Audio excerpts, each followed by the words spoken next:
Well, the project showcases Nebraskans past and present, and while it's for 4th graders at Mary Our Queen, 3 News Now reporter Ron Johnson says they're not the only ones who get the lesson.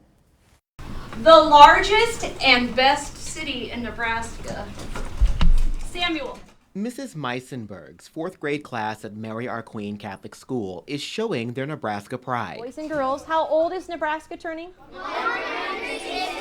As well as their Nebraska knowledge. And when are they turning 156?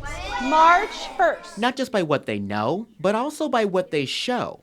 Creating famous Nebraskans using a plastic bottle and a little imagination. So they learn about these famous people, what they created or what they invented, or many of them are alive today, what they've started. From famed composers like Chip Davis. In 1974, he made Mannheim Steamroller in Omaha, Nebraska. I go to a Mannheim Steamroller concert every year during Christmas time. To contractors like Peter Kiewit. Every day when I'm coming to school, we drive by one of Kiewit's buildings. Even Nebraska's native history.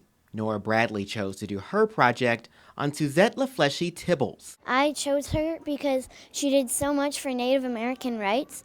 She's a notable Nebraskan because she translated for Standing Bear. Also, she fought for Native Americans so they can live anywhere they like. These are the kids' Bottle Buddies projects that they've been working on.